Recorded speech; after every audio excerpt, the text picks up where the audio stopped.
Hannah Oli Pop Rock Radio. Estás escuchando Jamie Roxx de Pop Rock Radio. Manténganse al tanto. Hej, det här är Hits från Sverige och ni lyssnar till Pop Rock Radio med Jamie Roxx. Hey everybody, welcome to the show. This is the Pop Roxx Radio Talk Show. I'm your host, pop art painter Jamie Roxx, and this is the big show. You found it. I'm glad you did.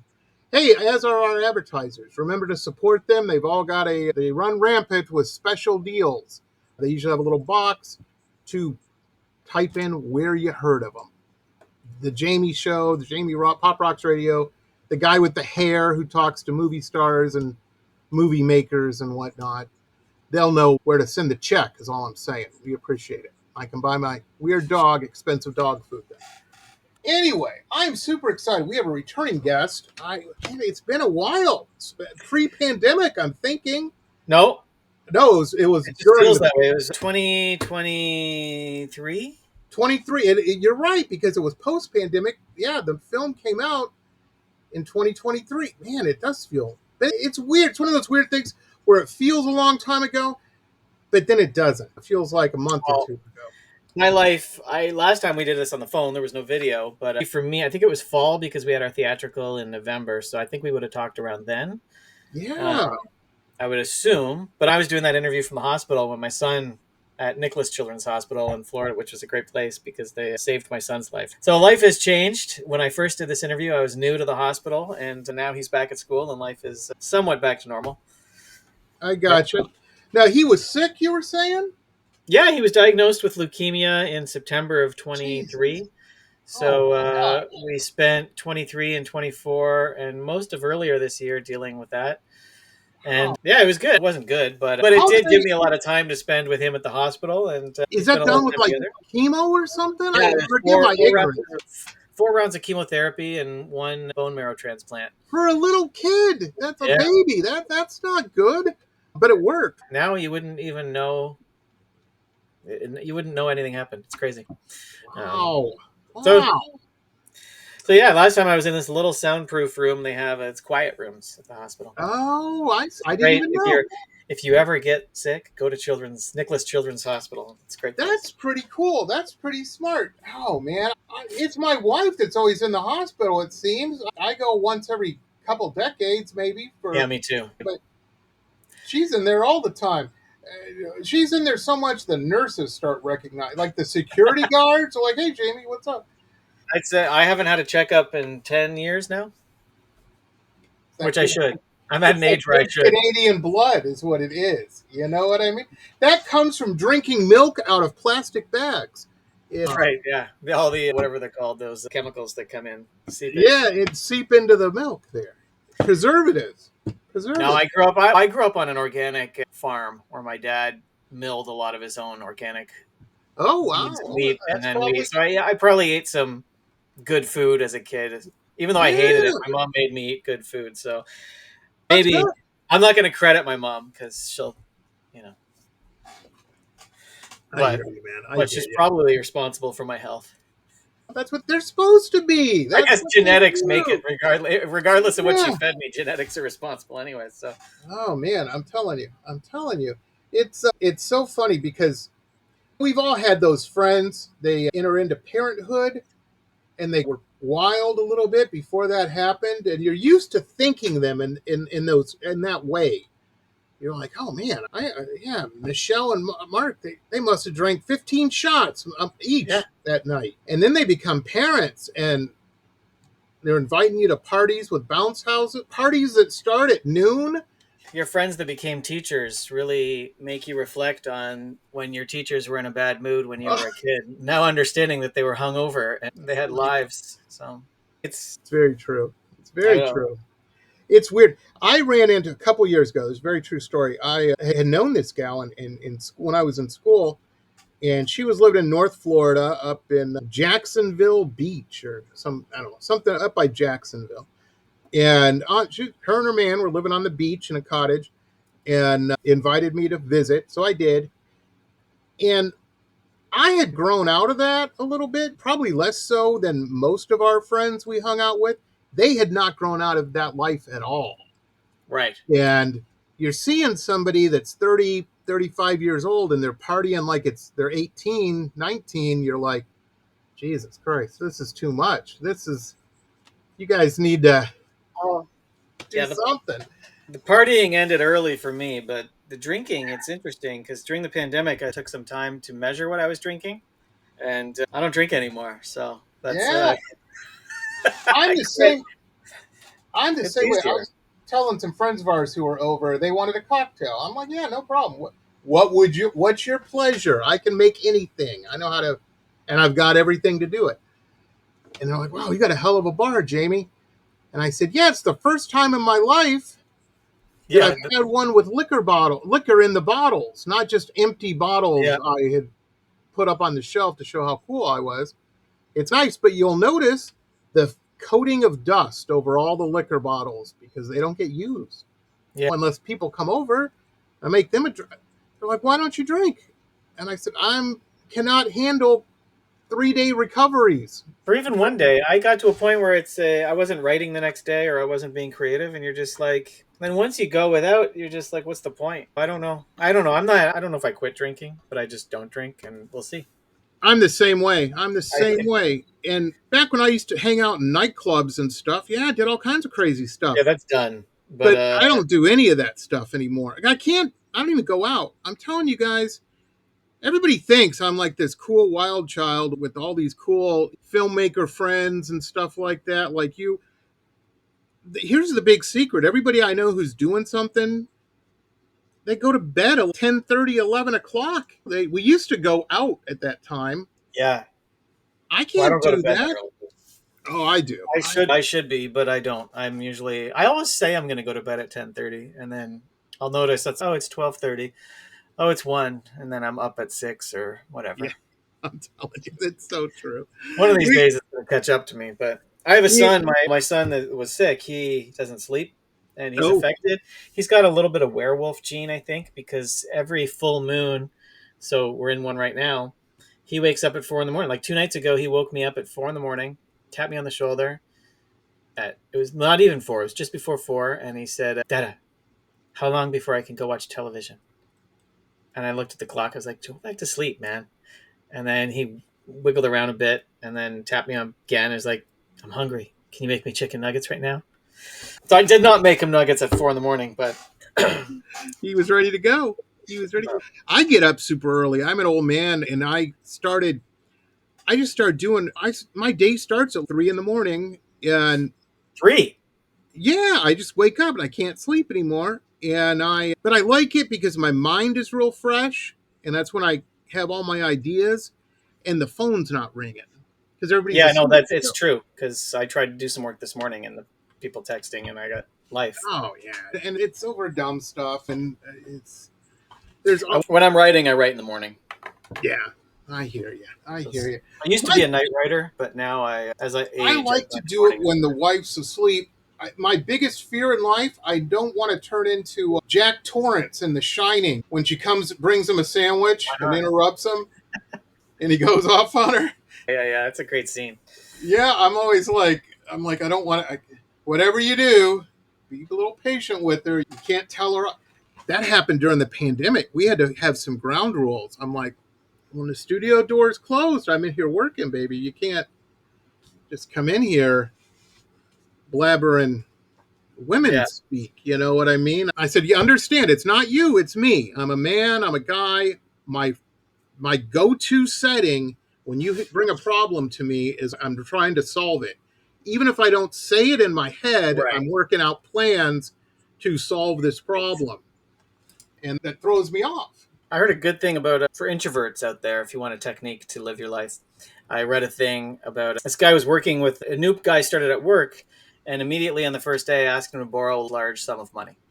So he's forget that, I'm not talking to that guy anymore. And then he started talking to his coworkers. Yeah, that guy asked me for a large amount of money too. He'd asked everyone. And then a year later, he bumped into the guy. He was riding a Harley and all this. And he's like, what do you need the money for if you got all this stuff? And he's, I don't need the money. I just don't like talking to people. So whenever I start a new job, I ask everyone to borrow a shitload of money, and then they never talk to me again. That is effing brilliant. Brilliant, I'm telling you. I imagine my mind immediately goes to family get-togethers. That's what I need to do. Yeah, just start asking People for money. Yeah. No, you don't want to become, it's that battle between isolating yourself and becoming I'm telling you. Avoid the Jack Torrance, because there's only one end to that life. Yeah, it ain't dying good. Alone in the middle of a labyrinth you cannot escape. Exactly. Danny boy. It's very true. It's very true. Nah, my family get-togethers are okay. A few years ago, I got tricked into going to a family vacation to Disney World. For fun. Yeah, and the wife was like, "Now I know my parents got this big 3-bedroom villa, and we're only going to have one meal with them. The rest of the time we're on our own." Okay, you got me. I'll go. You want to go? We'll go get you. We'll get you some mouse ears. It'll be great. So we get up there, and the plan had changed, and nobody had informed Jamie. And I'm like, "Sweetie, this is like hour 9 with your family, doing everything they want to do, and this wasn't what I was told." She goes, "I know, but if I would have told you the truth, you would have said no and stayed home." And I'm like, "Okay, no, number one, we're not going to get into a row in front of your folks. That ain't going to happen. But we're definitely going to have a conversation about this afterwards. And I don't like trickery. This ain't good." And so ever since then, I know, because they all go. The whole family, my wife sometimes included, not always, but sometimes. And I don't even get asked. And I'm like, okay, I get to watch cowboy movies all weekend long. It'll be great. Me and my dog can watch Yellowstone. Love it. Love it. Or watch our big thing. Me and my dog have this weird habit now where we watch these, they call it bushcraft, and it's some guy in Europe or something, and he goes out in the middle of a forest and makes a shelter, and just the guy and his dog. And I always look at my dog. She looks at me. I'm like, "Yeah, we could handle this. We could handle this. No problem." My wife's like, "No, you couldn't. You guys would come out of the forest and go find a hotel somewhere. That's what you would do. That's camping. And get a pizza." I'm like, "Yeah, you're right. We probably would." But anyway, speaking of hard stuff, we were just talking before we started. I don't know if I properly introduced you, John. I really don't. And so what I'm going to do through the magic of editing, I am going to introduce you now, and then we're going to cut and paste it and all this and that. Hey, everybody. My guest today is a returning guest. He's a filmmaker, Mr. John. And John, I'm probably going to butcher your last name, but I'm going to try it. I think I butchered it last time. Ainslie, right? No. Not Sorry, at all. I didn't even. No, not even close. Okay, you tell me. Ainslie. Ainslie. Yeah, it's really easy. Ainslie. As it's silly. What the hell am I saying? Ainslie. That's all right. I went to school. They all called me Ashley. Oh. I went to a French school, so I see. Wow, those French Canadians. The only English-speaking, non-French-speaking. I miss our French. I'm not going to get into a big thing, folks, but usually that's how we know falls upon us. The local Aldi's, all the stores around are all French Canadian this time of year. You get your maple cookies. Here. Yeah, it's all maple leaves. Maple cookies at Trader Joe's. Yeah, and we don't have as many this year, but apparently we do. That's right. But the traffic is better. I just leave the house on off days for everywhere, apparently. Anyway. So yeah, filmmaking. Were you always a film guy? Like when you were a kid and stuff? Were you the guy making movies? Yeah. Watching movies? Yeah, I mean, I started drawing comic books because I was drawing as a kid. Comic books are really storyboards. Film storyboards in a lot of ways. I realized I was drawing those later. It was really Raiders of the Lost Ark. I saw that and wanted to be perfect movie. And wanted to be an archaeologist until I found out that it's a very boring job. Yeah, a lot But I did see behind the scenes on making the movie in that boulder, and I thought that's something I could do. Love it. There's so many aspects of that film that, number one, they're fighting Nazis. How can you go wrong with that? You can't. Number two, the big boulder. I loved. My father was a mechanical engineer, and I got some of his blood in me, I think, because I remember being a little kid trying to work out how to make a trip sensor with light Right. That would be hard to do. Yeah, remember when he put it, goes, stay out of the light, and then that thing came with the corpse on it, slid out of the wall? Yeah, how did they do that? Was it heat? I don't know. He just said, stay out of the light. And I'm going, you could use a light emitting diode to complete the circuit, but they didn't. Yeah, those guys didn't have that. Yeah. How would you do it? I still don't know to this day. But my favorite, there's so many good scenes in that film. No, it's a great film. The big guy with the sword in Cairo, flipping that sword around. Yeah, that was a great scene. And he shoots when he crawls under the truck. Oh, yeah. Ooh. Which I don't know if it's true or not, but it's supposedly that Harrison Ford stapled the hat to his head because he got tired of it falling off when he did the stunt. I don't know if there's any truth to that, but there might be. I didn't believe. I did a deep research on the poltergeist swimming pool scene. Yeah, but that's different from letting your actor staple his face, which is important for the rest of the film. Yeah, that's very true. And it's Steven Spielberg gave the thumbs up on that. I think that's something an actor would do without telling the director. Oh, I see. Otherwise, there's going to be... Sorry, back then, I don't think, because I was shot in, 78, 79, I don't think it would have mattered. But nowadays, I had troubles for Do Not Disturb. The Actors Union gave me a headache for how I wanted the cast to ride a Sea-Doo. Oh, really? Like, oh, they can't ride Sea-Doos. That's a stunt. They should have a stunt. I'm like, drunk people come to Florida and drive Sea-Doos regularly. 16-year-olds get drunk and rent them. This should not be an issue. It's very true. It's very true. On the news every night, folks, here, you will see that story followed up by somebody who thought they could ride their bike faster than did you see the 20 kids? Was it the 20 kids rented a yacht a couple months ago and sank it? Oh, Jesus. Like, why do you rent a yacht to 16-year-olds in the first place? Exactly. That never would have happened when I was a kid.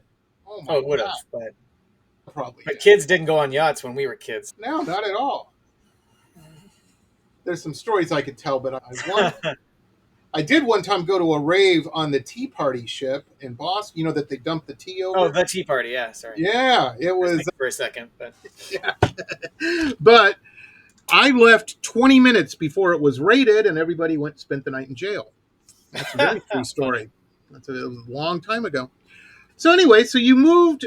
When did you get the itch to move to Florida? Did you guys come down here on vacation, riding Sea-Doos?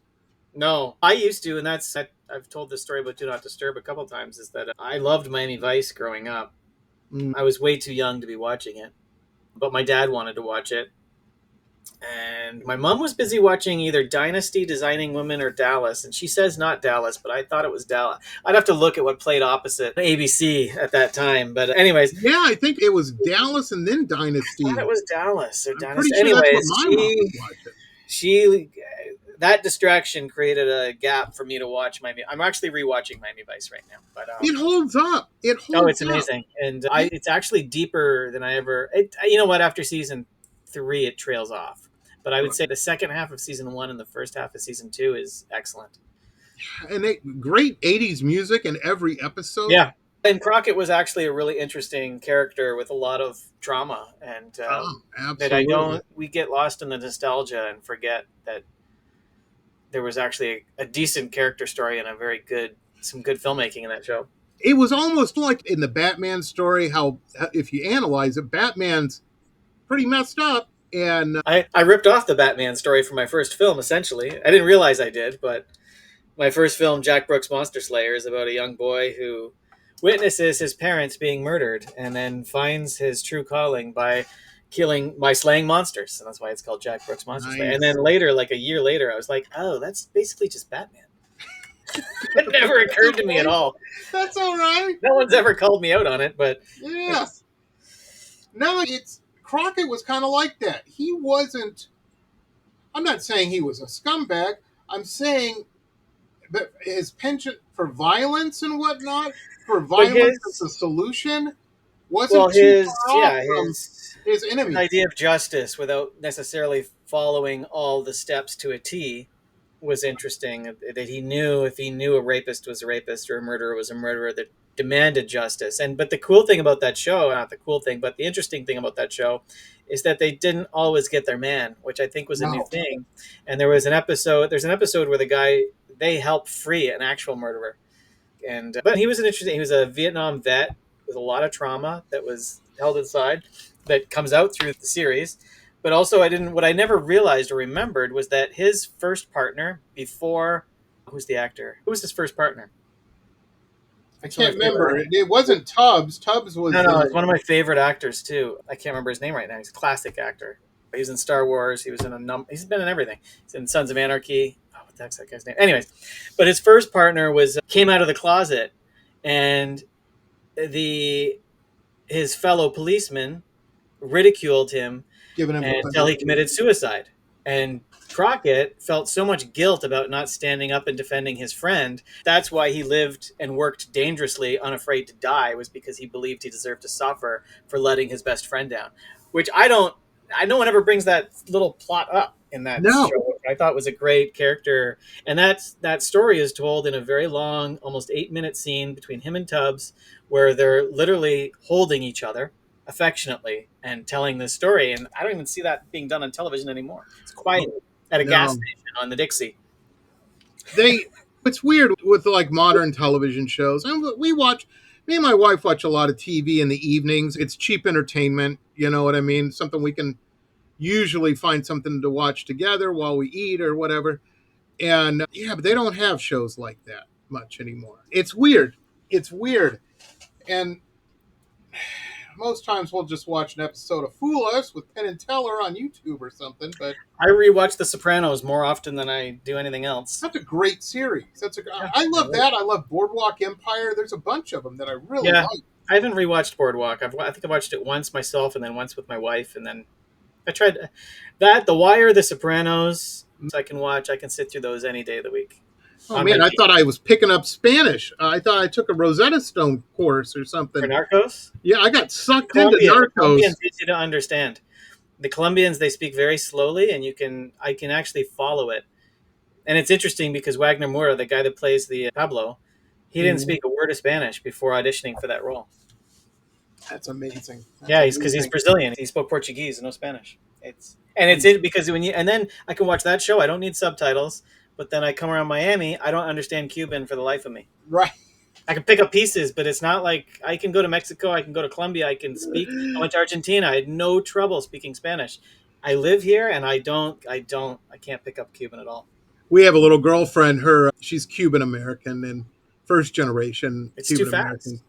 Yeah, and it's funny because if we're all having a party or get together or something, the more wine she consumes, the more the Cuban comes out. You know what I mean? Her voice. Well, that's where we live. Like, we live in Little Cuba, as far as I'm concerned. And I get, like, you go to Target and you get these like weird old white people who complain that people don't speak English. It's like, you don't speak Spanish. It's Miami. Spanish is language one. English comes second. I don't care what it says in the rule book. If you live here and you don't speak Spanish, forget about it. Well, and it's all a matter of perspective too, because I'll tell you, I was with a family friend who is of a certain age, and we were going somewhere and we valeted the car, and the valet guys, all Latin, all Cuban really. And they're talking and this and that. And she had to say something. And I just turned and looked at her. I'm like, Maria, don't be jealous. Don't be mad because they're smarter than you. And she's, what? I'm like, yeah, they know 2 languages minimum. You can barely speak 1. Cool your jets a little bit there. It's a choice. If you want to understand the people you live with, learn the language. Try embrace the culture a little bit. And what does it matter? Yeah. It's not... the world is weird in that it's very tribal in that everybody's got their little side and they think it's a football game. I'm like, Jesus Christ. People exert small amounts of control where they can. Yeah, you're right. That's what it's about. That's really what it's about. We're frustrated and we're powerless and we're spinning on a ball and our lives are completely meaningless. And so we have to take what we can. Yeah. It's essentially it. It's very true. I can't argue it. I can't argue that point. It's very true. It's weird too, because there's certain scenes, like in my world, in the art world, there's a high number of Cuban artists, and they're great talent wise and everything. I really wouldn't want to hang out with them on a picnic or a barbecue or something, because they're very homophobic. And I'm like, dude, you're working in the arts and you're trying to be homophobic. You need to find something else to do, because that's, you throw a stick. Yeah. Jesus. Anyway, it's weird. I don't know if it's that way in the film world. It's I don't know. So you've been down here a while. You're making movies down here. I asked you a little bit, and we said we were going to talk about it during the show. Hard to do in South Florida, right? Not tax credits and stuff in place. It's hard to find. It's not hard to. It's different, and I think everywhere you go is different. And I've only made movies in a couple places, so I don't know personally. But what I understand is that the main issue, even Do Not Disturb, which is set in Miami, and the exteriors are all in Miami. We shot the interiors in Canada for the tax credit, because you can recoup 35 to 40%, up to 50% of your budget. Labor budget, not all spent, but all your labor budget. So, when you don't have any money and you're not able to have a $5 million marketing or a $20 million marketing budget like Hollywood does, you need every penny you can get. And Broward County has now come out with a few incentives that are okay. They got that $400,000 thing. I don't know. Well, the one that you have to spend $400,000, you have to spend $400,000 to get 20% back. But the issue is you can't make money on a $400,000 film. So right now the cap, if you're not working with movie stars or even recognizable talent, even with recognizable talent, so your average TV star, number 4 on the call sheet, a $300K film is questionable of whether it'll recoup. So to spend $400, you're basically asking your investors for $400, guaranteeing $100 back on that 20%. But you're not.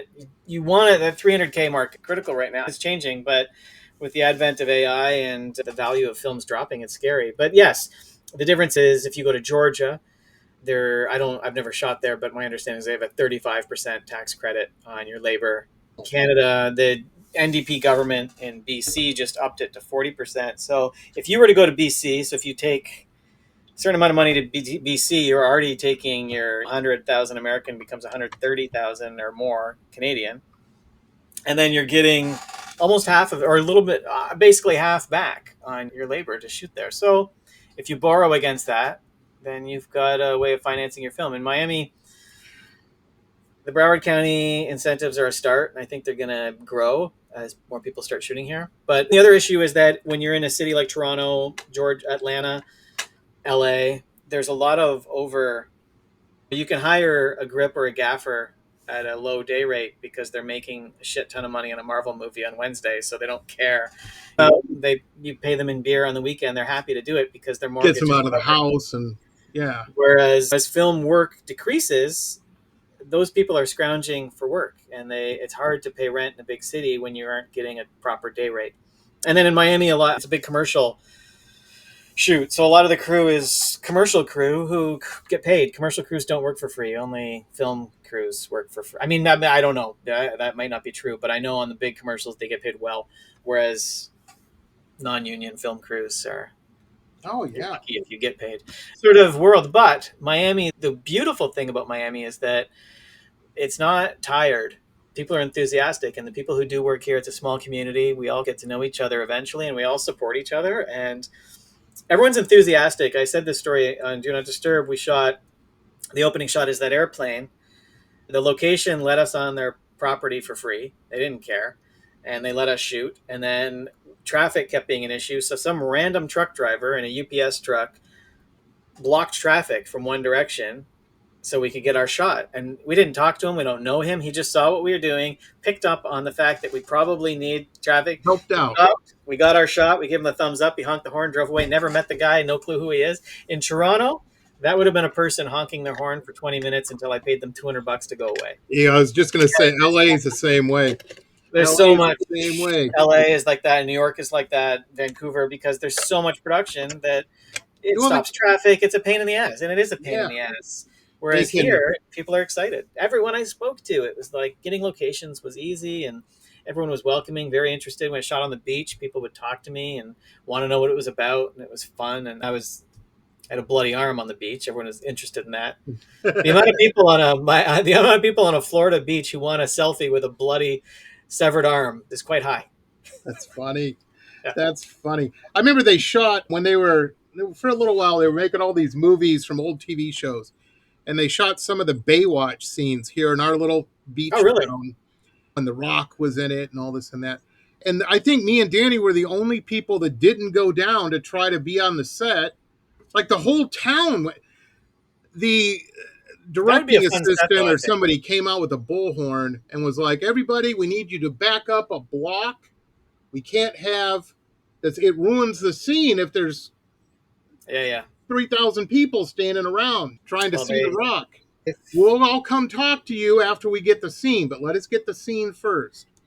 So if you're ever broke, drive around New York and LA looking for a film shoot and blast your music until likely an AD comes over to you and offers you $200 to go away. That's awesome. That's awesome. I don't know if they do that anymore, but back in the day when film had me, they used to do that. I don't think it was you. I'm pretty sure, I'm 99% sure it wasn't you, but somebody I had on the show, filmmaker, indie filmmaker, and they were telling me that story. They were saying they were filming in LA, and 2 houses down, the guy mowed his little tiny lawn in front of his little Craftsman for an hour and a half. He goes, it would take 20 minutes to mow that patch of grass, and he just kept mowing and mowing till we paid him to be done. I've had to buy, there was a guy's party, and I literally had to buy them, I think, 4 cases of beer. Just give us 2 hours, you get 4 cases of beer, and then we'll leave you alone. Wow. That's shitty. I don't know. Maybe people don't. I don't think I'm being harsh. I've only been on a couple sets. It's not my world, but I know people. I went down and hung out.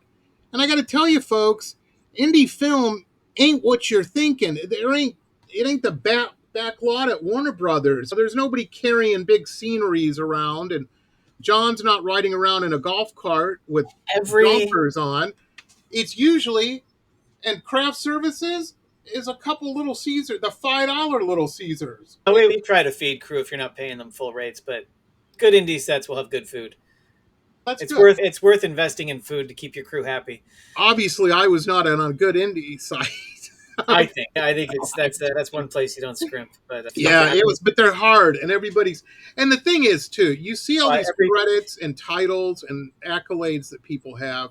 Yes, John is a filmmaker. He's also a producer, a director, a screenwriter, editor, and soundtrack composer. You can find the soundtrack, which I want to do more of. So if you have a horror film or a thriller you want composed, there you go. I'm trying to do more composing and editing, but composing I really want to play with. So that's awesome. That's awesome, folks. And hey, while I'm saying all this, we have all the links, clickable links, in the comments below. Click on that link tree, and that'll get you right over, because there's a couple pages for the soundtrack, and then the Spotify profile, etc. And check it out. Now, John, if we do a survey on should I have a website or not, because I'm thinking of getting rid of mine. Oh, okay. I don't see any purpose. All it is a collection of links that takes you to other places. Absolutely. Like Vimeo, Instagram, Spotify. Why do I have all this shit? It's expensive. And it's getting the people to the page of links from where they're at now. You know what I mean? They're perfectly happy on where they're at now. Then you're having to ask them to open another tab or whatever. It's nonsense. I think it's for the 90s. Like, what's a website? I'm not selling anything. I should be, but maybe I am. Actually, I am selling some posters and shirts, but that's not like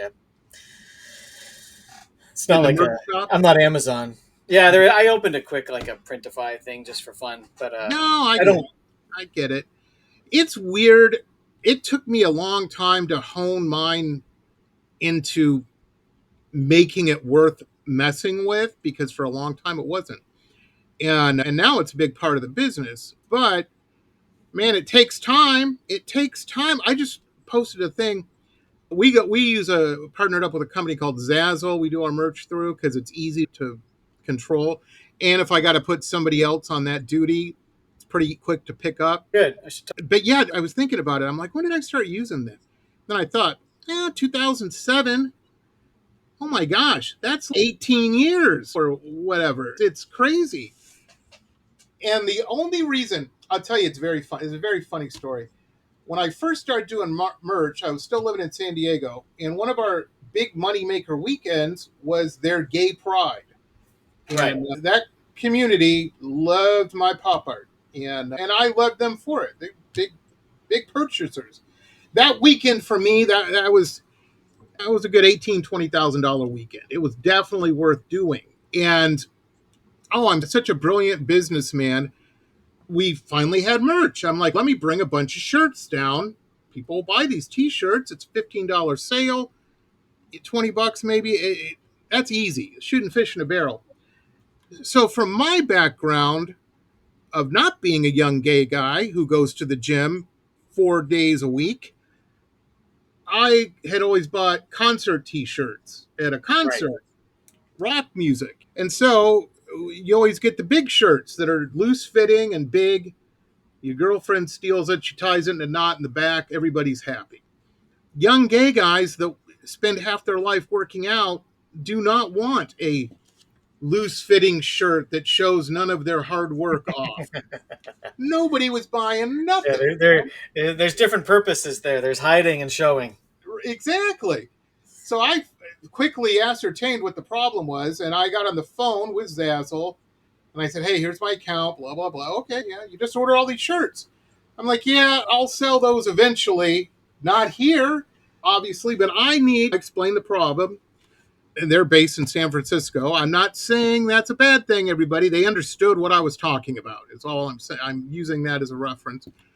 And they said, okay, we will have them overnighted, printed and overnighted to you by 10:30 tomorrow. This is on a Saturday or a Friday. I'm like, fantastic. Problem solved. And sure enough, they were there. Great. And so that earned my loyalty because they solved the problem. And when you're on, we sold out of them. It was great. Nice. But you have to, and that's in any business, you're going to have to put out fires and figure stuff out.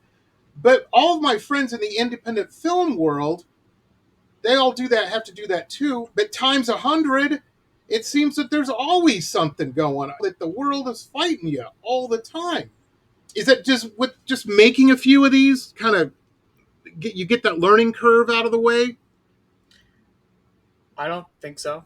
No, I think you're always learning. Other things pop up. I think the day you start learning, because that's it. And especially with filmmaking, your first feature, maybe it's $100,000 is your first feature. And then you think, I'm going to get a second feature, but then you go to make it, and people are like, you've never really made a $300,000 feature.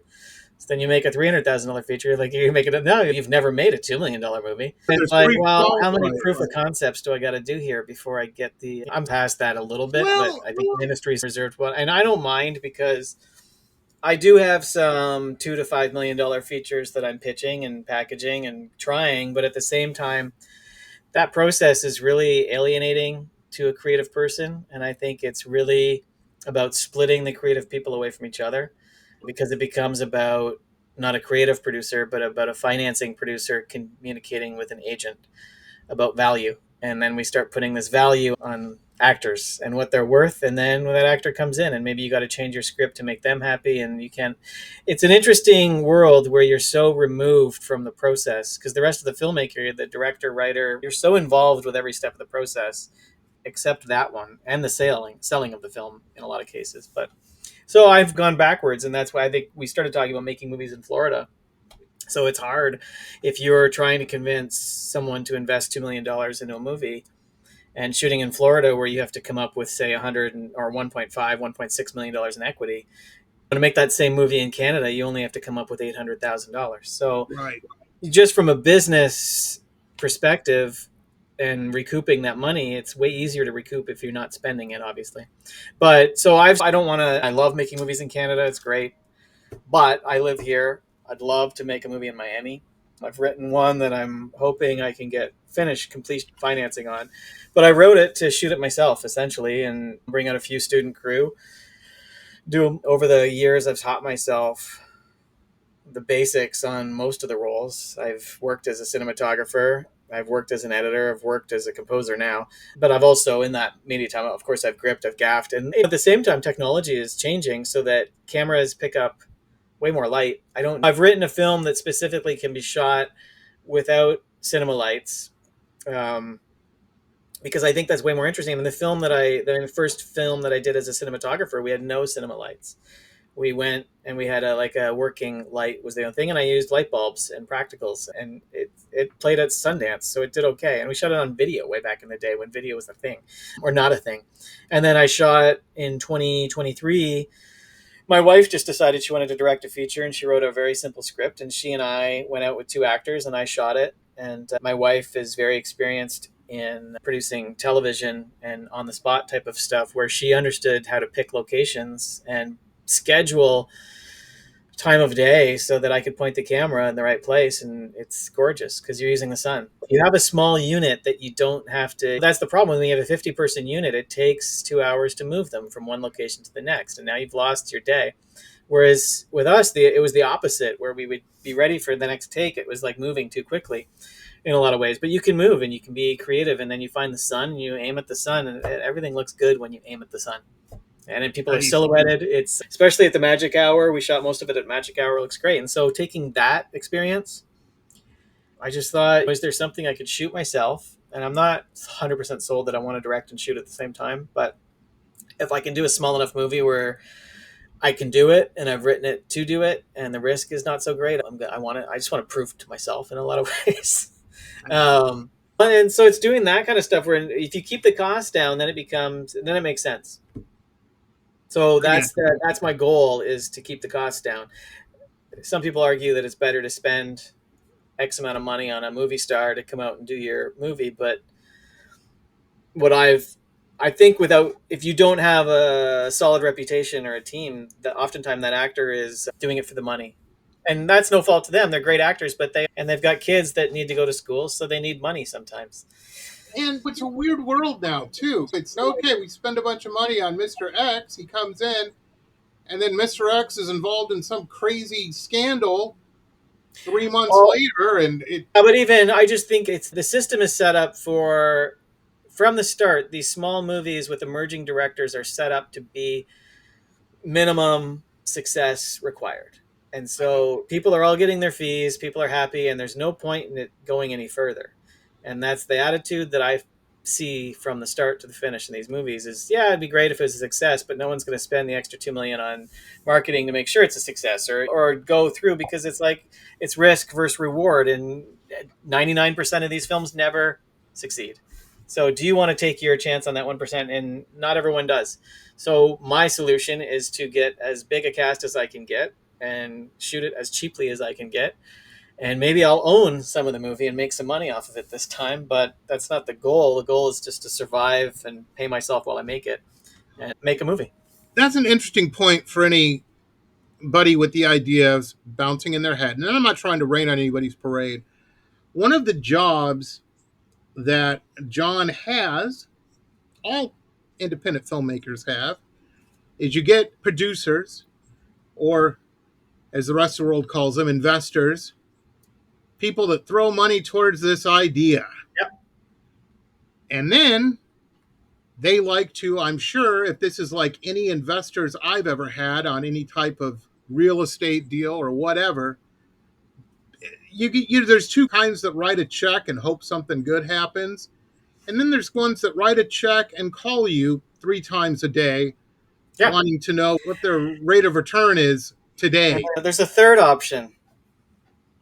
There's people who write a check and hope to lose it so that they they save themselves from being in a certain tax bracket, and making money back is actually an issue. So I didn't understand that bracket until recently. That is very true. That happens in the art gallery world a lot. It's a good place to throw money that doesn't make any. Yeah, there's a movie that we've all seen, and I know the producer, and I know the way she financed it was from a cement company out of New Jersey. I gotcha. Money appeared, and it didn't matter if it came back. No, I hear you, man. I hear you. It's funny. It happens in everything. Where I grew up in Detroit. You grew up in Detroit? I grew up in Windsor. Oh, okay. You know this world. That's hilarious. Man. You know this world. Oh, yeah, man. I used to hang out at City Club, all of it. Yeah, before 9/11, Detroit was like Ann Arbor. Detroit was the place to be. Was the place. Have you been there recently? I have not, and I get grief every time I mention Detroit because I left in 91 and totally different. And I'll have my stories and I might mention them on the air. And stories. Detroit's an interesting place to be in that period. And so then people hear it and they immediately email me. Detroit's changed now. There's no burning cars and there's no gangs now and stuff. The movie my wife directed. Yeah, in 2023, my wife, that movie that I shot, my wife directed, we shot in Detroit. And it was completely beautiful. Vibrant community. I've heard the Lions win now. It's amazing. That never happened when I was a kid. There was no gangs, no guns, no threats, no violence. It was boring. Yeah, it was. I remember the week I left to go to school in Boston, a bunch of people had problems with their cars because somebody had went up Woodward Avenue and stolen all the manhole covers off the street. Yeah. And they were hitting them open manhole covers and messing their cars up. But there was like 100 of them, 100 missing manhole covers. And the news was tonight in Detroit. What you gonna do? Go before 9/11. You could cross the border without showing ID. Oh yeah. Maybe you show a driver's license if they didn't like. Maybe. You. But we used to, and this is back in the 90s when drinking and driving was a little more accepted. But when last call happened in Canada, you'd drive across the border at 1, 2 in the morning, go to Mexican town, wear it all night, caps off your car, put them in the trunk. Yeah. And you'd be able to drink and eat great food until 4 or 5 in the morning. Hit Soshimoto's and have a good time. Yeah. I used to live 3 blocks from there. Oh, man. I dated a gal. Worst was when you got there and the cops were sitting there having like midnight lunch. And then you're like, well, they're not going to serve us in front of the cops. No, but they did. They don't care. The cops didn't care. No, nobody cared. I dated a gal from Windsor, a little goth gal, what they would call goth now. And she would come over every week to see me. We'd go to hit some of the weirdo clubs. And then on the way back, I'd have to drop her. Was that one? Is that right? Oh, yeah, there was a bunch of them. But I'd have to drop her at the bridge or the tunnel, depending, because they had a bus that went over to Windsor. And she would take her car, she'd leave on the Windsor side. Yeah. And we'd always have to stop at a gas station or a liquor store so she could buy a couple cartons of cigarettes. Yeah. And I'm like, you can't just carry the cartons over if you're on the... And she goes, no, that's what stockings are for. And she'd pull her skirt up and put all these packs of cigarettes in her hosiery. And that was just a Friday night deal. It happened every week because they were so much cheaper. No, that was common. On the U.S. Yeah, so I mean, if my wife's film, we just finished it, and it's being submitted to festivals right now. It's called Hello, Darling. But that takes place partially in Detroit, and big part of the film happens during what's called Freedom Festival and the fireworks at the end. And so you've got the Detroit skyline in the background, the fire. It's a beautiful film. Absolutely. We used to go down on all those abandoned buildings in downtown Detroit and watch the fireworks and break in and get up to the top. But that was back in the day. The interesting thing about growing up in Detroit is it was all when I was a kid, it was all factories and people worked at them and there was big business there. And a lot of shady money went into giant hydraulic presses. Oh, we got to spend this on that. And then we got to resell it to somebody else for 10 cents on the dollar, a scrap weight or something. And that's how a lot of money got moved. So really in any industry where there's money involved, you're going to get some weird stuff like that. And I can absolutely see that happening in the film world. It probably happens more than people realize. Yeah. That's a good way to lose money if you've got to launder your money. Yeah. No, but it's also like I'm working with our listeners are going to be in that spot, but I'm working with a fiscal sponsor too, who that's another way to get movies made in South Florida. So anyways, my goal is to make it in the fall. No, sorry, it was to make it in the fall, but now I'm talking to an actress. And once she's settled, we're looking at spring 2026. I've got about half the budget raised right now, so I'm probably going to start fundraising after that. Once she's secured and once I get stuff. Well, but the idea is to make it without... Do you think you're going to be using crowdfunding or just direct funding? If I do crowdfunding, I think I would save crowdfunding for the end. If I needed to license some music and I'm short 10,000 or whatever, that's where I think I'd save it. I'd rather not. With the fiscal sponsor that's crowdfunding in a sense, because people are donating to it, and then you have an equity investor coming in as well. So I right now I'm trying to secure the actress so that I have value and can sell a product. A product, turning my art into product. It hurts your heart, but you know what?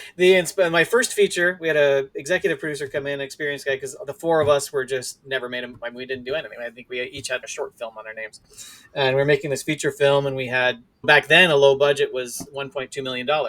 Right. And so that was like an astronomical amount of money for us, but it was nothing in terms of what movies were made for back then. And this EP come in who had made some successful horror movies and some Lifetime and some Christmas movie type of stuff. And your goal is the Walmart $5.99 bin.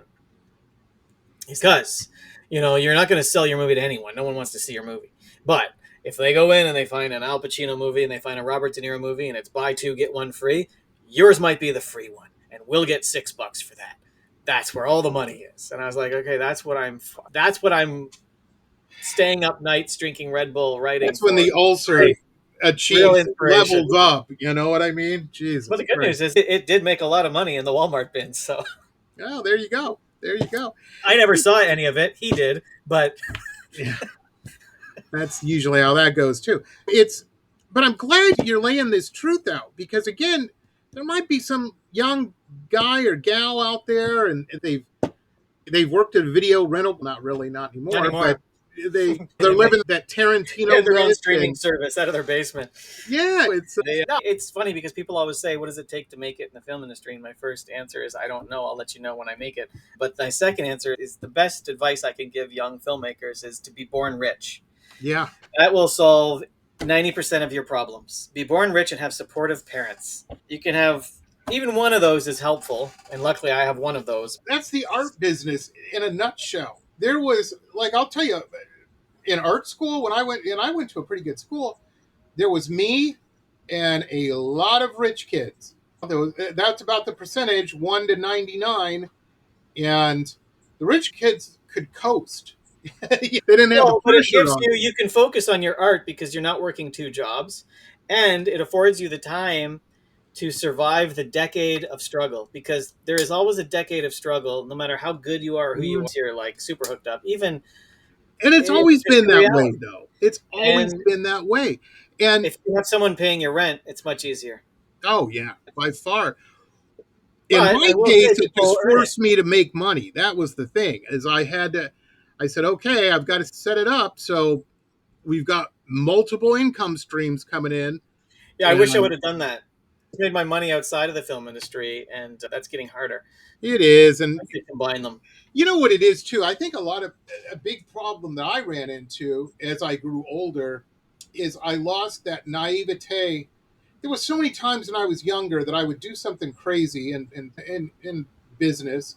And everybody's, Jamie, you can't do, that's not how that works. Why are you?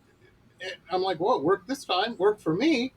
But as you get older, you start attaching that belief system. Oh, I can't do this, or this is going to get in the way of that. You also get tired. Yeah, that's true. And the echoes of your own failure ring louder, not quieter, as you get older. That is very true. That is very true. It was my first time going when I went to Europe. And I tell the story all the time to my friends and stuff. In Europe, especially in Paris, everywhere you go, people ask what you do. It's a very guy thing. So what do you do? Why are you here, basically? It's funny, in Italy, they'll never ask you that. See, it's weird. In Paris, they definitely do. But when I say, oh, I'm a painter, and they're like, oh, they start treating you like a lawyer or a doctor. So there's a respect to it. Yeah. Here, especially when you're dating. Sorry for your luck. Yeah, they're like, what do you, I'm a painter. And they're like, houses or cars? Yeah. And you say, no, people. And I did that for a while. They're like, let's hide the silverware. Let's hide the silverware. They're right. It's true. It's true. Not only am I taking your daughter, I'm taking your silver too. So many stories. Anyway. So the problem with artists is even if they steal the silver, they don't know how to sell it. No, they'll melt it down and make art out of it. Exactly, they'll waste the opportunity. That's why I've said with this whole problem with AI is that the people who are going to use AI the most are capitalist corporations The two worst people in the world, because artists will do anything for their art. And if they have to I can not pay 30 people and just do it with AI, I'll do that, because that's the artist's mentality. It absolutely in a lot of ways, as much as none of them will admit it. No, it's very true. It's very true.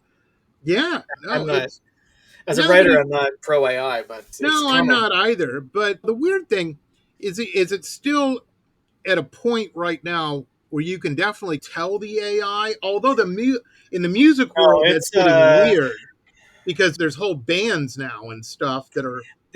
But that's secondary to me. The issue for me is that I love the process, and the process is what's going to go. I start making movies to prompt bullshit on a computer. Right. I like, as much as it want to pull my hair out and stress, I love having 25 to 50 people around me asking me questions nonstop, and this collective, a lot of what makes the film great is, yes, the vision of a director, but the input from the AD and the DP and the cast, especially the cast, and the writers and the producers, who all nip away at your vision and make it stronger as you defend it. And that's not going to happen when you're sitting alone making bullshit on a prompt. And the prompt, the prompt is never really right. And there's this attitude that you take what you get. And what I've had is, on my first prompt, I'll get very close. And then you want to make a minute change, and this thing starts over from the start. And it drives me insane. You don't start. I liked what you had. And then scene to scene matching, they're starting to work on that a bit. But it's not, I think it's a different process. And I think, I went to school for photography. And being in school for photography is what taught me that I wanted film, because my teacher said, you're always shooting sequences. It's because I want to do moving pictures. I don't like this stationary bullshit. And the difference between painting and photography primarily is in painting, you're making a conscious choice about what you're putting on the canvas. You're not going to put anything that you don't want on the canvas. Photography is the opposite. You're taking what's there and you're isolating and taking light out of that canvas. You're framing what you want someone to focus on. So it's interesting that we're all artists, but the philosophy and the way our brains work are very different. And film is a little bit of both, right? Because you're creating what goes into that frame, but you're also framing what it is. The great thing about film, I feel, as an art form, is that it conveys emotion with the effectiveness of music. Yeah, it's using music is... Yeah, and you get some of that grit in your eye. I've seen commercials, and I'm like, yeah, I didn't know it was dusty in here. I got to figure this out. And my wife always laughs at me because my big go-to is, I forgot. I need to check my email. And I'll go in the other room and push all that emotion down and then come out. That's what movies do. Okay? I'm like, yeah, the email. That's what good movies do. And it's true. A few paintings can achieve that. I always tell people, my musician friends at least, is one of the things I'm jealous about music. And see, you're not only you're a painter friend, a filmmaker friend, a musician friend, but one of the great things that I think about music is every guy, I don't know about women, I don't have that, I'm not lucky enough to have that insight, but every guy can tell you the first time he kissed a girl, what song was playing at the party or the dance or whatever, the car. Nobody has that memory and goes, man, I really like that art print that was on the wall behind it. Well, that's Duchamp. His criticism of art is that the beauty of film and music and even commercials and photography is that it's out in the world, right? There's no better place for your art than a highway billboard. That's very true. No, art doesn't go to that billboard, but it gets more eyes and traffic than anything. Art is taken from the public and locked away in this building where they charge you money to go into. And it becomes an elitist thing. No, but it was intentional in order to, and that's why Guernica is not kept from people. Political art is out in the world, not in a vault. Absolutely. It's essentially what Louvre is, a vault for tourists. Yeah, it's very true. It's very true. And the thing is, art is... It's weird. It's a weird thing. People always ask me, especially with the economy right now, they're like, are you concerned, Jamie? I'm like, not really. I'm not concerned. I get concerned when rich people stop having a need to show off, because that's the majority of my business. It's trading cards for rich people. You know what I mean? That's really all it is. I went into a condo in Miami, not in a really expensive condo, but there's a lot of expensive, but not one of the big ones. Radio was talking about the economy, recession, everyone's broke, everyone's starving. As I was waiting to talk to the concierge, the guy in front of me was talking to him about the pH balance of the soap that the guy was using to wash his car because it had a clay finish.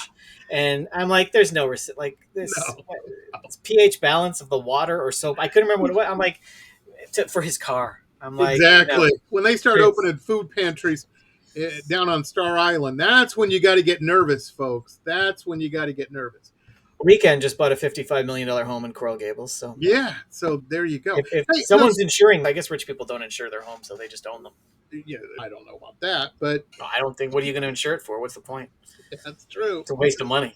Just get another. Are you going to pay $1,000 deductible on a $55 million home? That's the point. I was explaining that to my wife. We were watching the Antiques Roadshow one night, and they're like, I would insure this for such and such. And you saw the woman's face, and my wife, she seems like she should be happy.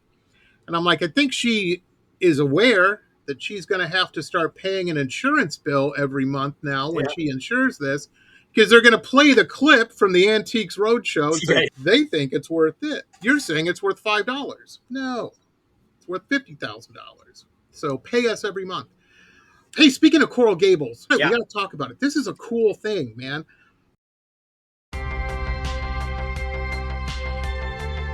I'm Chloe. This is Jack.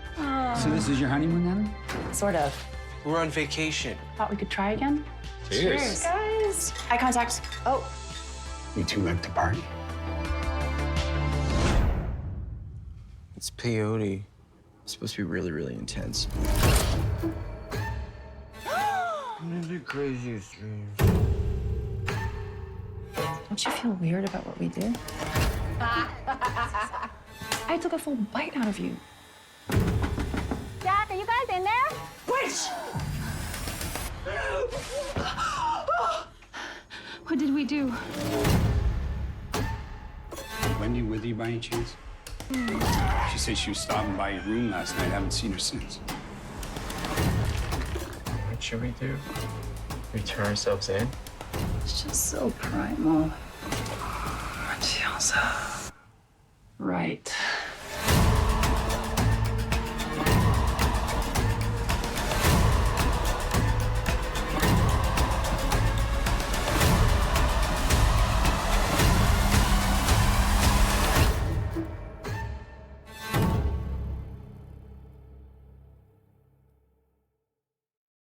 First off, I didn't know there were any art cinemas around.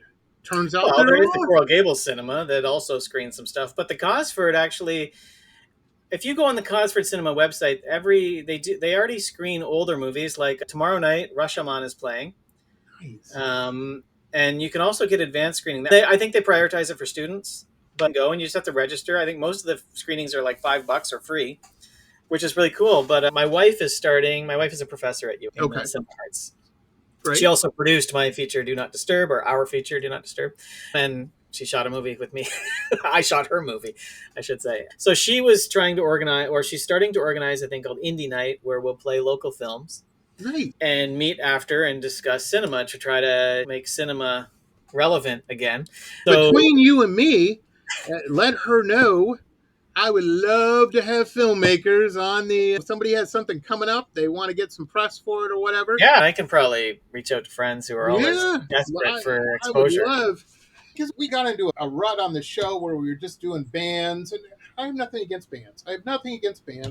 They're fun, but I like to mix it up a little bit. I like to mix it up just to have, John, my secret fantasy, one of them, is to be one of those highfalutin NPR radio people. That's and that's why I started having movie people. That's how we both knew somebody that had a business promoting independent horror films and whatnot.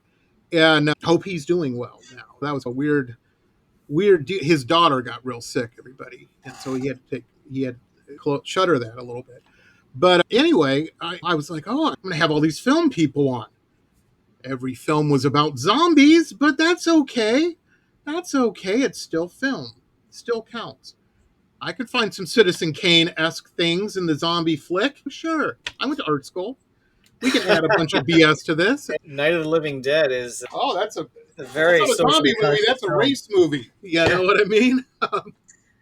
And still is relevant today, 70 years later or whatever. That's what's really scary. I think the more history you study, the more. Anytime you want to panic about what's going on politically, if you look back every 30 years somewhere in the world, there's nothing that's changed. Even going back to the Roman Empire, there's no difference. Absolutely. So and you don't even have to go back that far. People are like, no, you don't have to, but I'm going back as far. I'm sure before that, if I was a better historian, I'm not. Yeah. Napoleonic France was pretty glad I don't live there. Or my favorite. This is always the balance between freedom and whatever you want to call not freedom. But absolutely. Or I should say, maybe if I want to get into my Frank Zappa cynical stage, the illusion of freedom versus the non-illusion of freedom. Exactly. Go down to county jail. Pretty soon we're not even going to have Burger King. It's just going to be McDonald's. We'll have no choice. That's the in that brutalist building that they've all changed, that are easy to sell once the franchise ends. Exactly. That's the genius. Yeah, that is the genius of those buildings. It's true though, because you see old Dairy Queen buildings everywhere, and you're like, Dairy Queen. You know, there used to be a Taco Bell, Dairy Queen, and Pizza Hut. Pizza Hut. There was McDonald's down the street from us, from where I'm sitting right now, is an old Pizza Hut building. You can tell by the silhouette of it, and some fancy people bought it, and they have little restaurants called I don't know what it's called, the Pig and something, and some weird, ironic twist of a phrase. And everything's served with capers. It's very fancy and prim and proper. A lot of khakis in there. But you still, when I say, hey, you want to stop in down here at the old Pizza Hut place? And she knows what I'm talking about. You know what I mean? Yep. I never say the fancy phrase. But anyway, that's cool. So this is going to be an ongoing thing. This is a pilot and sort of the beta testing. Nice. But yeah, the idea is to do it once a month with a local film. So my film, Do Not Disturb, is screening with a local short, and I don't have the title of the short with me. And I haven't watched it because I'm waiting to see it on the big screen. But that's pretty cool that you're doing it with a short. I have always believed that short should be shown before a feature film, the way they used to show cartoons in the 40s. Yeah, and it's interesting because they used to do that, and I think a lot of festivals still do, instead of having short blocks, which I think a lot of festivals too do. And it's interesting because when we screened at Screamfest, the short screened after the feature, which was weird. But what I realized is because the short film is generally local, and so half your theater is local, and they walk out after the short. So they stopped doing it. But the problem there was that half a little bit. Well, half the people that showed up for that short were drunk, getting up to pee every 5 minutes, and I wanted to punch them all, but I didn't. It's the Cosford Theater. Cinema is a weird thing. I think as people, especially young people, not just young people, everybody watches TikTok. I don't, because I don't use a phone, but I'm a weird old man. Because it was rotting my brain. I can't focus. I tell you who I've eliminated almost all social media except for Instagram now. My wife watches those before she goes to bed. Yeah, I can't do it. I go to bed. I don't have a phone. I just lay there and I block it out. I think I am, but I think it seeps into my subconscious. And I have these weird dreams. I'm like, everybody was doing this weird dance in my dream. I don't understand where that came from. And she's like, oh, that was the TikToks. Or I'm there was an auction with pearls or something in my dream. She goes, yeah, it's all nonsense. It's too much of it. And now you've seen there's an AI one that is all AI. It's just, and you can put yourself in it. It's not for me, anyways. People are happy. That's not made for me. Why would I want to? I go to bed. I'll generally watch television before. That's the best thing. When my wife's out of town, like somewhere or something, I don't sleep when my wife leaves town. Yeah. There's no reason to. I don't understand what my brain... I found these weird YouTube channels that are... There'll be like 9 hours of facts about the deep abyss or something, and I'll put that on the TV and just doze off to it. And then I wake up. I didn't know anglerfish were that big. Wow. Yeah, well, sometimes I'll put the Ricky Gervais podcast, Ricky Gervais and Carl. Oh, yeah. I'll listen to that, fall asleep. There's a show out of Austin called The Atheist Experience. So those debates as I fall asleep sometimes. So hilarious. There's a guy. What's the other one? I've watched years. It's always the same arguments. It's the absolute. The gals in my tribe are prettier than the gals in your tribe. I mean, that's what you're. There's one I watch on YouTube. I can't remember the title, but it's a flat Earth guy. he debunks flat Earth people. I'm like, how hard is that? Hard. It's have you heard of a shadow? There you go. That kind of proves the point. Well, my go-to when the Jehovah's Witness come to the door is always, I always ask them if they have a lightning rod on their church, and if so, why? I love that. And then I did some research on it. The Vatican was struck by lightning multiple times. Yes. And refused to put a lightning rod on top of the Vatican because, quote them, it showed a complete lack of faith. Until the insurance companies eventually said, we're not insuring you anymore. Forget. Yeah. So now there's a lightning rod on top of the Vatican. Absolutely. But, it's weird. It's a weird world, man. Yeah, so your wife's film, when does that drop? Oh, my wife's feature is still waiting to find a film festival because we just submitted it we started this year submitting. So if there's any festivals out there looking for a female-led drama, give us a contact. Nice. I don't know, email, phone call, whatever you like. But Indie Night, which is at the Cosford Cinema, October 16th, is our film Do Not Disturb, which premiered at Popcorn Frights 2022, I'll say, and then it played theatrically in 2023. It's now on Shudder and Tubi. Nice. But I'll be there. I've heard a lot of good things about Tubi. Yeah, it's great. They're like, I love Tubi. I've started watching a lot more money on Tubi than the AVOD pays. I don't see any of that, so it doesn't matter. But it's good for Darkstar and my distributor because they have been great, and I'm hoping they're making a lot of money off the film, or some money at least in this economy. But so yeah, I'll be there. I think Rechna will also be there, and one of the actors may or may not be there. Rupinder, he's the crazy beach drug giver in the movie. He lives local, so he'll probably come out. And so yeah, and then also the short film, which I don't know the title of, those filmmakers will be there as well and there'll be a Q&A afterwards, and then there's an after party at the Titanic Brewery, which is not far. But very cool. And also, I don't know if you've ever been to the Cosford, there's a little place right when you walk outside, there's a place to mill about and argue about how much you enjoyed or hated my film. I'm open to both. With the filmmaker. Yeah, there you go. No one's actually told me they hated it to my face, but if you go on Amazon, there's a couple 1-star reviews of some very angry people. I loved your film, and I'm not just saying that. It was fun. It was a fun film. And I got to tell you, it spoke to me on multiple levels. Number one, I live here in South Florida. Number two, I'm a retired club rat, man. I knew... Right. I've never eaten anybody. No spoilers. I don't want to give anything away. But I don't think there's any way to spoil this film, frankly. No, it was great. It was great. There's certain things. There's certain films. I was watching, what was it? It was late the other night. I was flipping through the TV, and it was that Will Smith movie, Bad Boys, with Martin Lawrence. Oh, yeah. And Part two is really good. They're both really good. But they got some extra. Don't get any of that extra that is spilt on you. Your skin will melt off and all that. And I'm going. People criticize Michael Bay, but I think that film... I don't know. It's a great film. But I can tell whoever wrote it had not ever club partied because they didn't know what they were talking about. But your film, I can see it happening. I did a lot of research. I've never done Tusibi. I've never been able to afford it, and I've never actually done peyote. And to be frank with you, what they did.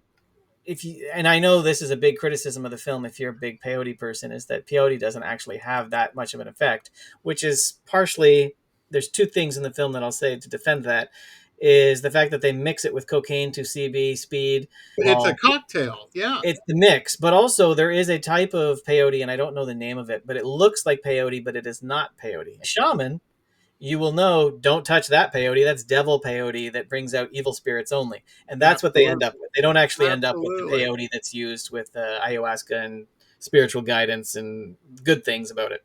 And they also take about 30 times more than anyone should. And things happen. Well, that's my favorite line in the film is when I put peyote in the salsa. She's like, what? Absolutely. And the characters are so great too. The weird, cringy, creepy, older swinger couple. We've all been to the party and met them and going, oh, you're my parents' age. You don't, no, stop, go away. And if you haven't, you might be that old, cringy, creepy person, folks. We're all sliding towards that. So, Jesus. No, it's great. It's great. It's a great film. It's one of my favorites. I don't even know what kind of nerd gave you a 1-star review on that. And I'm not saying people. I think it's perspective too, right? If you're a horror fan who's into a certain type of horror and you're expecting blood and chainsaw splatter, it's not going to. There's a lot of splatter in it, though. Blood, there's a lot of splatter when he rolls over and she's taking that chunk out of his. Oh, there's enough blood, but all the blood's compressed, and it's not. That wasn't the point of the film. The film is more of a anti-rom-com in a sense, and it's about relationships, and it just happens to be a really violent ending. Oh, absolutely. Right, I do remember this now. Yeah, and she looked at me, and she had the look, and she had a toothy smile. Yeah, I know. I've had a lot of people tell me that like the middle sequence when they go to the club brings flashbacks and ecstasy nights and it's designed that way. If you watch it with the volume loud enough, it is designed hopefully in a way where you immerse yourself into that feeling of lost. And I do play with ways to make you feel a little stoned watching it. Yeah, hopefully. It's good art. It's good art. It's cool. Relatability. Because you watch a lot of them. You watch a lot of drugs in movies, and it's cheap computer effects, and no one hallucinates. It's people who've never hallucinated that do that. And what drugs really do is mess up your brain. And exactly. That was the idea. Is why you shouldn't be doing them. I'm not being preachy on that. Live your life how you're going to live it. My advice is don't do stuff that shoots holes into your brain that don't grow back. Yeah, don't. I think there's enough of this world that's taking away control that you don't need to add. Mind you, when you're young and you're stupid, so be stupid. Influenced by long legs. It happened to me. Yes. Do your stupid young stuff while you're young. Don't do it when you're 40 or 50. Yeah. Because A, the hangover is sometimes you never recover, and B, you can break a hip or something. Oh, I'm telling you. And you don't want to be having that hangover under those jailhouse halogen lights buzzing. Your kids don't need to see you like that. No, and now the internet, mugshots. Yeah, exactly. Forever. We were lucky when he was young; nothing was recorded. Yeah, absolutely. It's okay. So that's happening. I want to stay right in touch because I want to have you and your wife on, or whomever, when that film drops. Now, also, you produced a film last year, right? I produced a film from the hospital remotely. I wasn't on set, so those guys deserve most of the credit for the blood and sweat. All I did was contracts and moral support and a lot of paperwork and bookkeeping and accounting. And that has to be done. That's important. Boring shit. But that film, Death Cycle, directed by my friend Gabriel Carrere, starring Matt Ninabar, that actually screened at Fright Fest in UK last month, and it's playing at Sitges in just south of Barcelona. October 11th. If you happen to be in the south of Spain, Sitges is probably one of these in the world and festivals in the world. As one does every so often, hanging out. It's a great city. If you get a chance to go to Sitges, especially during the festival, you will. I don't know if there's any festivals that have a better environment. Nice. We're going to put the trailer or the trailer for it here. Here it is, folks.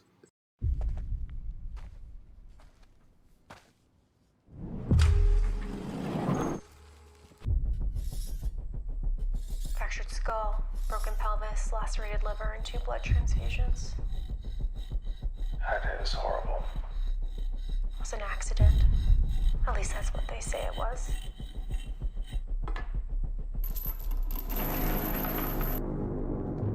You don't think so? I don't know what to think. There's shit going on. There always is. Your brother's dead.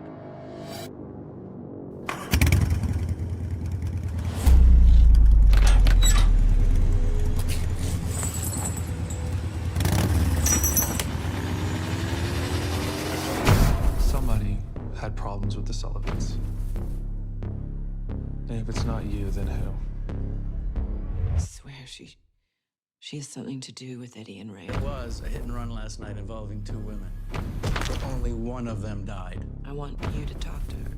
I need you to hear her story.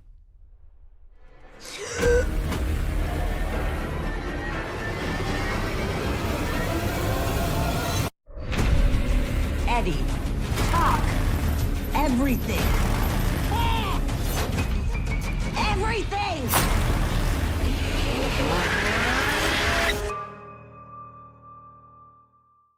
And we're back. That was the trailer for it. Very cool. Very cool. And we also, I'm glad we were able to do this and have both trailers in the show and whatnot. Very cool. Man, you're doing it.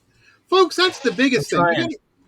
And here's my advice to you. If you're trying to do anything, hang out with people that are actually not just talking about doing something, but they're doing it, man. Because at the very least, it'll inspire you. It does me. Because some mornings I wake up and I'm like, I don't want to do it today. I don't want to do it today. Maybe I need to watch John Wick in the morning or something I've seen 9,000 times. But then watch the little Dog Day other Afternoon voice. Instead. That's what my advice would be. What was it? Watch Dog Day Afternoon instead. Oh, yeah. There you go. That's a good movie. That's a good movie. I mean, that today. No, but I'm thinking, I always think now I'm going to think to myself, John's doing it. He's up working. Gee, and he didn't even go to bed till 2 a.m. Are you kidding me? He was watching Dog Day Afternoon for the 90,000th time. It's what the key is. No one ever gets to their deathbed and wishes they would have slept more. That's very true. That's very true. Very cool. I'm glad to hear your boy's on the mend and whatnot. And it sounds like your wife's just a Pac-Man like you, chewing up projects. That's the way to go. That's the way to go. Very cool. Keep doing what both of you all three of you keep doing it. It's working. Yeah, we'll try. It's good. It's fun to screen stuff in a big theater. I think it's a great film to see in a theater. It's definitely immersive, and absolutely. Come check it out. It's a modern film, but it really feels vintage in a lot of ways. That's one of the things I loved. I loved the cover, your 60s style. Yeah, I'll take no credit for that. Great. No, it's a company called Dog and Pony out of LA. And they did my first poster, The Sublet, as well, which I think you can see in the background there. Oh, very cool. They're great, and I hope to always work with them. This is twice. This is very rare that a filmmaker will hire a company, and I put them in my budget now always, but it is very rare that a small movie like this will design a poster for the festival and have distributors use the festival poster. Oh, yeah, because they usually never happens. But they usually want to change the poster, change the name. Change it. And to be fair, I was just looking at the poster for The Sublet in the UK, which they just butchered that one, and then the Russian one took the baby away for what I don't know why. They also changed the name, but that's why you'll see a lot of 1-star reviews, because in the UK they presented it as a slasher movie, and so you want to watch a slasher movie, you turn my movie on. It's a slow burn Polanski inspired psychedelic thriller, and you're bored. It's all about perspective, and that's why I love the poster that they made for me, because it perfectly represents the film. Absolutely. You're one of those great filmmakers that I just love, and it does. There's certain aspects of it that you're like, this is cool and timeless and relatable. I like that. That's good art to me. And any movie that you're thinking about a couple days after you watch it, I think that's good. That says a lot. I like getting messages on Instagram from strangers who are still having nightmares 6 weeks later about the film. So yeah, it's burned into their brain, baby. It's burned into their brain. Not to dissuade people from watching it, but that does happen. Absolutely. Very cool. I had so much fun today. I know I kept you a little longer than I was supposed to, but it's turned into a Joe Rogan show. But couldn't help it. You're fascinating. I hope I didn't mess up the schedule, because I just remembered that there was one. No, I'm good. I'm going to run. Okay. Everybody, John Ainslie. Did I say that right? Ainslie. Not John Ainslie. I call him John for short. It's easier. Janesley. A lot of people call me Janesley. Actually, that's not true. A lot of people don't call me Janesley, but I worked on a TV show where all the actors called me Janesley, and I've kept it. That's cool. Everybody, we'll see you next time. Remember, the world's a weird place. Be patient with people and just be a good hang. If you're on an airplane, lay off the booze. You don't want to make everybody get off. And if the cops show up, you're already done. So just get your shit and go. Most importantly, don't smell. That is the thing not to do in life. Yeah, that's very true, too. Good hygiene, folks. It's very important. Good hygiene and better cologne. The cheap stuff gives people headaches. I did tell you I went to Paris, right? No, I'm kidding. Don't send me emails, everybody. We will talk to you later. Have a good one, everybody. This has been pop art painter Jamie Roxx's Pop Rocks Radio Talk Show. It has been executive produced by Jamie Roxx, recorded at his studio in Deerfield Beach in South Florida. All rights reserved by Pop Roxx Limited. Hannah Oli, Pop Roxx Radio. Estás escuchando Jamie Roxx de Pop Roxx Radio. Manténganse al tanto. Hej, det här är Hicks från Sverige och ni lyssnar till Pop Roxx Radio med Jamie Roxx.